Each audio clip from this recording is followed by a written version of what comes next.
들어보신 찬양이죠. 들어보신 시편이죠. 아닌가요? 정말 들어봤나요? 시편 150편 중에는 우리가 잘 알고 널리 사랑받는 시들이 참 많습니다. 그 중에 하나가 또 시편 8편이기도 합니다. 어찌나 그 구절구절 단어들이 아름다운지요. 그 표현이 얼마나 정말 우리가 많은 상상을 하게 하는지 참 우리가 읽으면서도 참 좋다라는 생각이 들게 합니다. 그런데 동시에 시편 8편은 해석하기 정말 어려운 시 중에 또 하나로 들어갑니다. 도대체 이게 뭘 말하려는 건지 무슨 그림은 참 그려지긴 하는데 도대체 정확하게 그 뜻을 알기 어려운 시 중에 하나이죠. 문제는 번역이 또 어렵게 되어 있습니다. 그냥 원문 그대로의 의미를 살리는 과정 속에서 번역이 좀 더 문법적으로 순서가 왔다 갔다 하면서 오늘날 우리들이 읽을 때는 조금 많이 어렵게 해석하게 번역이 되어 있죠.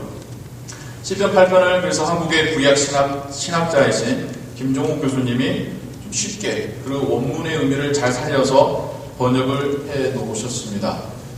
우리 한번 같이 그 다음 준비해 주셔서 같이 1절부터 같이 한번 읽어볼까요? 이렇게 읽어보시면 좀 더 이해가 쉬우실 거예요. 시작. 우리 주님 여호와여, 주의 이름이 온 땅에서 어찌 그리 영광스러운지요. 저 하늘 높은 곳에서도 주의 위엄이 가득합니다. 어린아이와 젖먹이들이 주의 위엄을 높이 찬양합니다. 주께서는 주의 대적과 원수와 복수하는 무리를 꺾기 위하여 그들의 입으로 힘차게 찬송하게 하셨습니다. 주께서 손수 만드신 저 하늘과 친히 걸어두신 저 달과 별들을 내가 봅니다. 사람이 무엇이기에 이렇게까지 생각하여 주십니까? 사람의 아들이 무엇이기에 이렇게까지 돌보아 주십니까? 주는 그를 하나님보다 조금 못하게 하시고 그에게 존귀하고 영화로운 관을 씌워 주셨습니다. 주께서 손수 지으신 만물을 다스리게 하시고 모든 것을 그의 발 아래 두셨습니다. 온갖 양떼와 소떼와 들짐승까지도 하늘 나는 새들과 바다의 물고기와 물길을 따라 움직이는 모든 것을 다스리게 하셨습니다. 우리 주님 여호와여, 주의 이름이 온 땅에서 어찌 그리 영광스러운지요. 아멘. 좀 더 우리가 오늘날 사용하는 표현으로 좀 더 쉽게 풀어서 이렇게 해석을 번역을 해주셨습니다. 이렇게 읽어보니까 우리가 좀 더 이해가 더 되실 줄로 믿습니다. 이 시를 시편 8편을 그래서 참 수수께끼와 같고 퍼즐과 같은 이 시에 대해서 학자들이 많은 연구가 있었습니다. 어떻게 하면 좀 구조적으로 분석하고 여기에서 아주 중요한 주제를 도출해낼 것인가, 그렇게 해서 하나님의 메시지에 어떻게 하면 조금 더 다가갈 것인가, 학자들의 연구가 참 많더라고요. 우리가 얼핏 보기에도 시작할 때와 끝할 때가 같습니다. 여호와 우리 주여 하면서 하나님을 찬양하며 어찌 그리 영화로우신지요, 어찌 그리 사랑스러우신지요. 끝날 때도 똑같이 하죠. 여호와 우리 주여, 주의 이름이 온 땅에 어찌 그리 영화로우신지요, 사랑스러우신지요. 마치 찬양을 시작하면서 큰 주제를 선포하듯이 이야기한 이후에 한참 하고 마지막에 가서 다시 그 하나님께로 주제가 돌아가서 다시 시선이 하나님께로 머물면서 똑같은 어떤 표현을 가지고 어구를 가지고 하나님을 찬양하면서 시가 마치고 있습니다. 그러면서 그 안에 이렇게 좀 예쁜 껍질로 쌓여져 있는 그 시 안을 쫙 들여다보니까 크게 두 개로 나누어 볼 수 있는 것을 발견하게 됩니다. 앞부분과 뒷부분이라고 하죠. 앞부분은 1절 그 뒷부분부터 3절까지, 그리고 후반부로 할 수 있는 것은 4절부터 8절까지입니다. 1절 후반부터 3절까지는 하나님께서 만드신 이 창조 세계에 대하여 이야 하나님의 영광이 저 하늘이 아니라 그 하늘보다 더 위에 대단하십니다. 이야 영광스러우십니다. 이게 전반부에서 이야기하는 거예요. 우리가 딱 우리 귀에 눈에 들어오는 게 그거죠. 후반부에서는 어떤 걸 이야기하냐면 그런데 하나님께서 만드신 이 자연 만물을 인자에게, 우리에게 다스리도록 맡기셨습니다. 도대체 우리가 뭐라고요? 도대체 사람이 뭐라고 하나님 이 놀라운 세계를 우리에게 맡기셨습니까? 찬양하는 것이 이 시편 8편의 주된 내용인 것 같습니다. 그러면 이 시편 8편을 어떻게 어떤 배경 가운데서 이해하면 좋을 것인가? 학자들마다 이제 주장이 좀 다르던데요.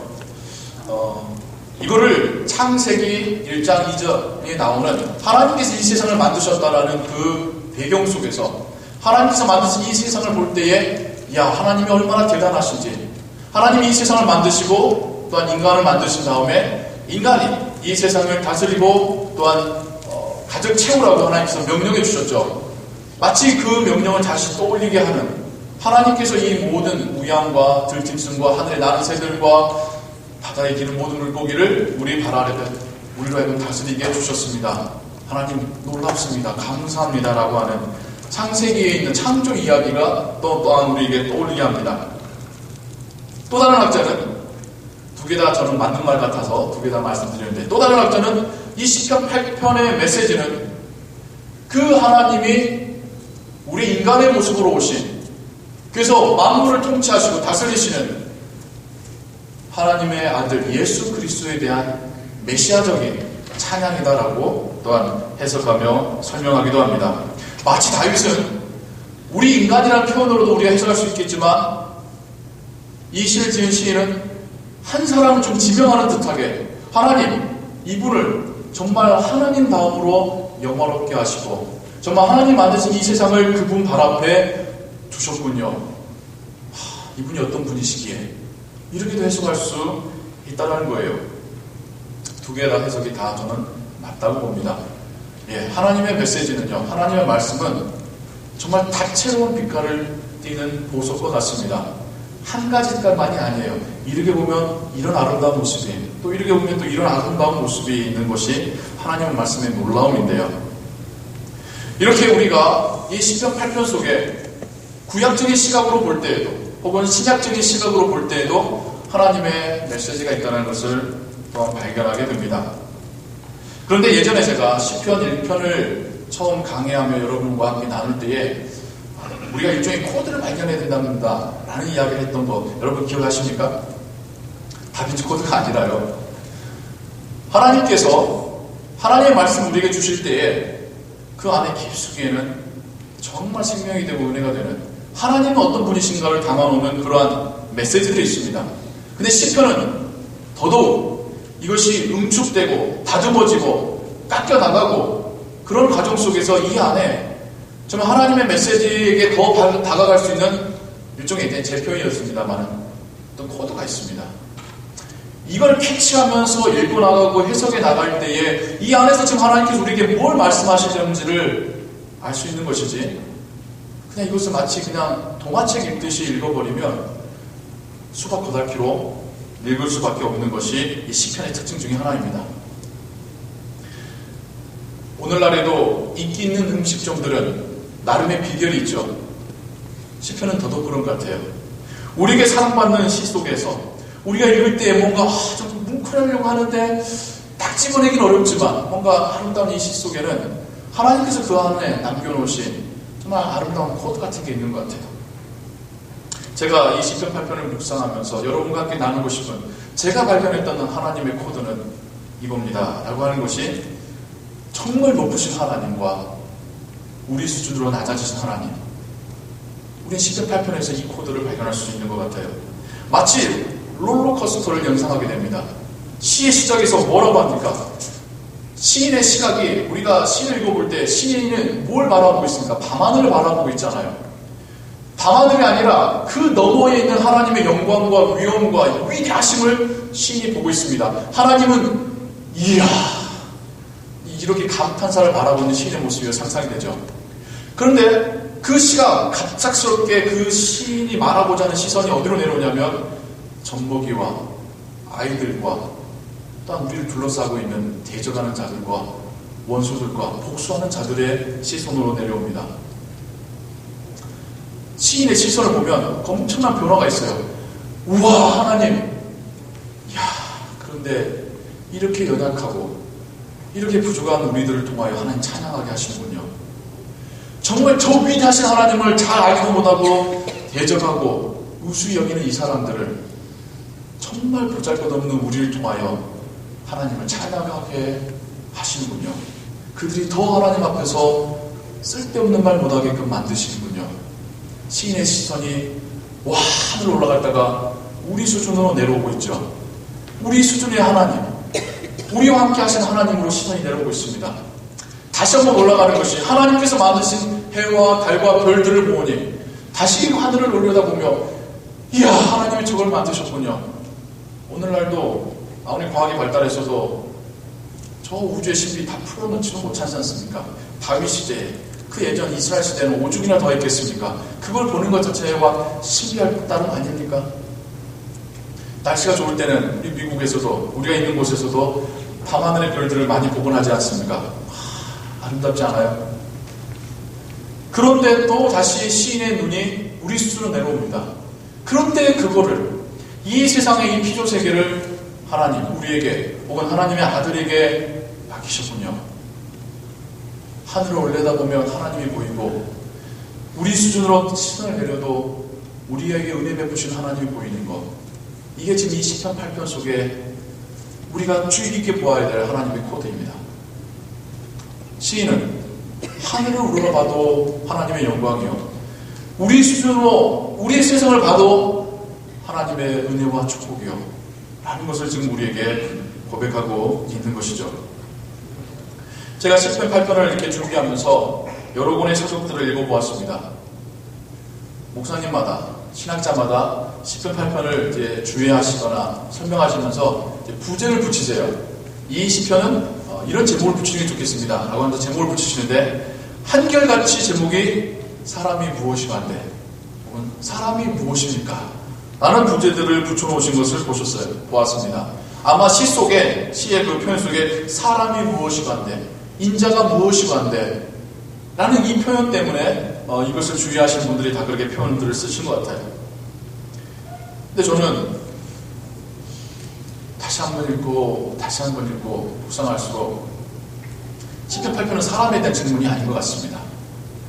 시인은 우리 인간이라는 존재가 뭔지에 대해서 몰라서 하나님께 믿고 있는 게 아니에요.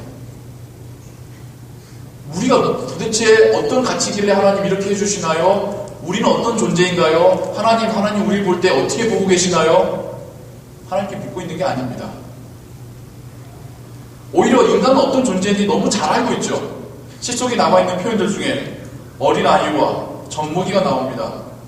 결국 우리 수준이라는 거예요. 진짜 애기들 이야기하고 싶은 게 아니라 결국 하나님을 믿는다고 하는 우리 수준이 어린아이와 젖먹이의 수준으로 연약하고 죄 앞에서 전혀 방어 능력 없는, 그게 우리 수준이라는 거 신임 너무 잘 알고 있습니다. 뿐만이 아닙니다. 대적하는 자들, 원수된 자들, 복수하는 자들, 이게 바로 인간의 모습이라는 거예요. 하나님 앞에서 우리는 연약하거나 죄짓거나 얼마나 나약한 존재인지, 동시에 얼마나 악한 존재인지 시인은 너무나 잘 알고 있습니다. 시인은 인간이 어떤 존재인지를 몰라서 하나님께 묻고 있는 게 아닙니다. 오히려 이 시를 지은 이는 성령의 감동하심을 따라 도대체 하나님 어떤 분이십니까? 하나님에 대해서 묻고 있는 겁니다. 나약하고 추악한 인간에 비해서 하나님은 너무나도 위대하시고 너무나 영화로우시고 너무나도 자비와 사랑이 많으신 그 하나님을 묵상할수록 도대체 하나님이 이해가 안 되는 거예요. 도대체 왜 하나님은 이렇게 영광스러우시면서도 인간을 사랑하시는가? 도대체 하나님은 이렇게 직접 세상을 만드셔놓고서도 왜 우리에게 맡기셨는가? 도대체 무엇이 하나님이 우리 인간 수준으로 내려오게 하셨는가? 이런 질문들이 시편 8편 속에 담겨져 있는 묵상입니다. 종교개혁자 칼빈은 이렇게 말했습니다. 하나님을 알면 알수록 우리에 대해서 알게 된다고요. 우리를 알려면 하나님에 대해서 먼저 알아야 된다고 말합니다. 하나님이 얼마나 위대하시고 얼마나 사랑이 많으시고 얼마나 거룩하신 분이신지를 알면 알수록 그에 비해서 나라는 존재가 얼마나 나약하고 추악한 존재인지 우리가 알게 된다는 의미겠죠. 하나님에 대하여 묵상하는 것이 결국 나에 대해서 알아가는 시작점입니다. 우리의 삶과 신앙에서 우리의 질문과 그걸 통하여 우리가 듣기를 원하는 답변에 그 중심에 무엇이 있습니까? 다 나예요. 우리 그거 인정해야 됩니다. 다 납니다. 우리는 생각에 나갈 때, 질문에 나갈 때 다 그 시작점에 다 나를 두고 있죠. 내가 어떻게 하면 성공할 수 있을 것인가? 내가 뭘 할 것인가? 내가 뭘 먹고 싶은 것인가? 다른 사람과의 관계 속에서도 우리는 매우 자기중심적입니다. 저 사람 왜 저래? 난 한다고 하는데. 기도할 때도 마찬가지예요. 하나님, 내가 원하는 것은 이겁니다. 하나님, 나를 힘들게 하는 저 사람, 혹은 하나님 이런 상황들을 하나님 해결해 주세요. 하나님이 해결하시라고 말하는 것 같지만 결국에는 그 기도 가운데 원하는 건 나예요. 내가 편해졌으면 하는 것이고, 내가 원하는 것이 이루어졌으면 하는 것이고, 내가 지금 원하는 게 뭔지를 하나님께 이야기하고 있는. 우리는 우리의 필요를 따라 하나님을 믿고 있습니다. 결국 신앙의 시작에서는 인정하지 않을 수는 없죠. 물론 신앙의 시작도 그럴 수 있습니다. 마치 어린아이가 갓 태어나서 부모님의 돌봄과 사랑 없이는 생존할 수 없는 것과 마찬가지죠. 우리가 처음 하나님께 나왔을 때 우리는 하나님이 필요해서 나왔습니다. 하나님이 어떤 분인지 알고 나온 분은 없을 겁니다. 마음의 갈증이든지 삶의 힘듦이든지 죽음에 대한 공포든지 결국은 하나님이 필요해서 나왔죠. 그런데 신앙이 자라갈수록 내가 필요한 것, 내가 원하는 것 중심의 질문과 묵상에서 이제는 하나님께로 그 자리를 넘겨드려야 되는 거 아닐까요? 하나님은 나에게 무엇을 원하시는지 우리 이런 고민 한번 해봤습니까? 하나님은 나의 모습 중에서 어떤 점을 싫어하시는지, 하나님은 내가 어떻게 할 때 기뻐하시는지, 하나님은 내가 어떤 판단을 내리기를 원하시는지, 하나님으로 기준으로 하여 하나님의 마음을 헤아리는 우리 그런 질문들을 해봤나요? 그런 묵상들을 해보았나요? 신앙의 성숙은 여기서부터 시작되는 것입니다. 생각이 바뀌는 거예요. 관점이 바뀌는 겁니다. 나 중심적인 생각에서 그 시작점을 하나님께로 두고, 그렇기 때문에 그 답도 결국 그 시작점에 하나님이 계시는 이런 변화가 신앙의 성숙이겠죠. 여러분들은 물론 다 장성하신 분들입니다. 여러분들 어릴 때를 한번 생각해 보세요. 여러분 예전 그 사춘기 때, 20대 때, 그때를 한번 떠올려 보십시오. 언제 여러분의 부모님과의 관계에서 여러분이 철이 드셨습니까? 이 철이 든다는 표현이 굉장히 한국적인 표현인데, 굳이 좀 더 쉬운 말로, 우리가 알아듣기 쉬운 말로 표현하자면 성숙되어지는 부모님과의 관계 속에서 그전에는 이기적으로 나 중심적이었고 내가 원하는 거 부모님께 받아내는 것에 급급했다면 어느 순간 부모님이 너무 애처롭게 보이고 부모님의 마음을 막 느껴지는데 막 가슴이 막 미어지고 부모님께 뭔가 더 해드리고 싶고 감사하고 그래서 부모님을 도와드리기 시작하는, 우리가 그걸 철들었다라는 표현으로 한번 말하죠. 여러분 언제 여러분 그런 철이 드셨습니까? 아직까지 철이 안 드신 분은 없겠죠. 저 개인의 경험은 저는 군에 입대하면서인 것 같아요. 군에 입대해서 고생을 좀 해보니까 그동안 나 위에 저를 가리고 있던 우상과 같은 부모님의 존재가 얼마나 귀했었는지를 알게 되었습니다. 제가 조금 고생해보니까 부모님이 우리의 가정을 이끄시기 위하여, 지키시기 위하여, 저와 제 동생 기르시기 위하여, 하나님께로부터 받은 바 사명을 감당하시기 위하여 얼마나 마음 졸여가시며 얼마나 일을 하며 또 얼마나 눈물로 기도하며 살아가고 계시는지를 깨닫게 되었습니다. 부모님의 그 사랑과 보호하심과 그 마음들이 조금씩 알아가게 되더라고요. 저는 그때부터 철이 들기 시작한 것 같습니다. 물론 한순간에 제가 확 바뀐 건 아니에요. 철이 든다는 것은 이제 변화하기 시작했다는 의미죠. 우리 신앙도 마찬가지 아니겠습니까? 우리가 내가 필요한 것만 알고 있을 때는 그걸 저 신앙 아니라고 말하지는 않습니다. 하지만 여전히 아기와 같은 신앙이죠. 어린아이와 같은 신앙이죠. 내가 하나님의 마음을 알아가게 되는 것, 이게 신앙이 성숙되어 가는 것이지 않겠습니까? 예전에는 이기적이고 나 중심적인 신앙생활이었다고 한다면, 나만 행복하게 바라는 신앙생활이었다면, 나 중심으로 모든 세상이, 모든 가정이, 우리 모든 교회가 나에게 맞춰주길 바라는 신앙이었다고 한다면, 이제는 하나님을 기쁘시게 하는 가정 되길 바라는, 이제 하나님께서 기뻐하시는 우리 교회 되길 바라는, 하나님께서 기뻐하시는 내가 되길 바라는 그런 관점의 변화가 일어났다면 그의 신앙의 성숙이지 않겠습니까? 결코 이런 성숙은 단 한순간에 이루어지는 건 아니죠. 계속해서 변화되어야 되죠. 계속해서 우리는 바뀌어져 가야 됩니다. 하지만 정말 한 번의 경험일지라도 내 마음이 아닌 하나님의 마음을 내가 조금이라도 나눠 가지게 된다면, 그래서 그 미어지는 마음, 그래서 예전에 나가 생각하지 않았던 그런 행동들과 생각들과 말을 하고 있는 나를 경험하게 된다면 우리 거기서부터 신앙의 성장이, 성숙이 시작되는 줄로 믿습니다. 오늘 우리가 읽은 시편 8편에 저는 그런 모습을 보게 되었습니다. 신앙의 철이 되는 순간이 시편 8편 가운데 녹아져 있더라는 것이죠.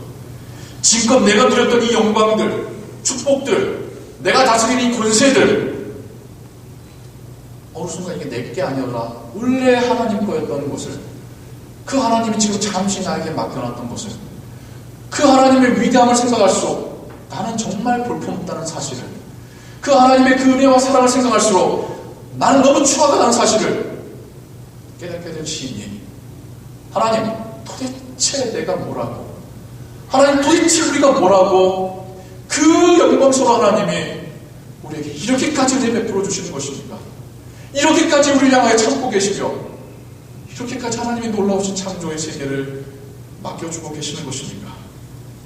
시편 8편 속에 꼬리에 꼬리를 물고 이어지는 시인의 하나님을 향한 묵상이 담겨져 있는 것 같습니다. 우리가 시편 8편을 읽으면서 이런 은혜를 우리가 함께 발견하기 원해요. 우리의 시각이 바뀌기 원합니다. 어느 순간부터 하나님 내가 원하는 거 이거지 않습니까? 라는 기도가 아니라 하나님이 이 세상을 바라보실 때 얼마나 마음 아프실까? 하나님이 못난 내 모습 보시면서 얼마나 안타까우실까? 그런 하나님이 지금 참고 계시고 나를 기다리고 계시는구나. 우리의 가정을 보면서, 우리의 교회를 보면서 하나님 어떤 심정이실까? 생각해 볼 수 있는 신앙의 성숙이 우리에게 일어나기를 주님의 이름으로 축원합니다. 인간이 놀라운 게 아닙니다. 하나님이 놀라우신 겁니다. 인간이 대단한 게 아닙니다. 하나님이 위대하신 것입니다. 우리가 잘나서가 아니라 하나님이 기다려주고 계시기 때문에 우리가 이렇게 살고 있는 것입니다. 하나님께서 우리에게 맡겨주셨기 때문에 우리의 생명도, 우리의 재능도, 우리의 삶의 이 모든 것들을 우리에게 맡겨주셨기 때문에 우리가 누리고 있는 것입니다. 내가 내 능력을 얻을 수 있었던 것은 아무것도 없습니다. 사랑하는 성도님 여러분, 우리의 생각이 바뀌게 되기를 소원합니다. 하나님의 위대하심에 대하여, 하나님의 그 크심에 대하여 묵상하시길 바랍니다. 하나님께서, 그런 하나님께서 나 같은 이런 존재이기까지도 베풀어주신 그 사랑과 그 은혜를 여러분 반추해 보시기 바랍니다. 하나님에 비해 나는 어떤 존재인지를 한번 생각해 보시기 바랍니다. 우리 하나님에 대해 묵상할수록 하나님을 사랑하게 됩니다. 우리 하나님에 대하여 질문할수록 신앙에 철이 들어가게 되는 것입니다. 시편 8편의 놀라운 감탄과 찬양과 신앙의 성숙이 오늘날 우리에게도 일어나게 되기를 주님의 이름으로 축원합니다. 우리의 고민의 시작점이 내가 아니라 하나님이 되시기를 소원합니다. 우리의 이 고민에 대한 답도 내가 아닌 하나님 되시기를 주님의 이름으로 축원합니다. 기도하겠습니다. 사랑과 은혜 하나님 아버지, 도대체 하나님 어떤 분이시길래 그렇게 위대하신 분이 이렇게까지나 나약하고 볼품없고 추악하고 정말 쓸모없는 우리들을 사랑하시고 용서하시고 지금도 참고 기다리고 계시는지요. 우리의 입술을 통하여 나오는 찬양을 원하시며 우리의 섬김과 헌신을 바라시는지요. 하나님에 대하여 묵상할수록 더 우리들의 모습이 초라해집니다. 겸손해질 수밖에 없습니다. 하나님에 대하여 질문할수록 감사하며 하나님의 마음을 헤아리게 됩니다. 하나님, 우리에게 이런 신앙의 성숙을 허락하여 주시옵소서.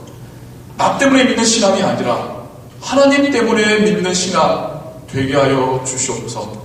그러한 우리의 가정이 또한 우리의 교회가 되게 하여 주시옵소서. 예수 그리스도의 이름으로 기도하옵나이다. 아멘.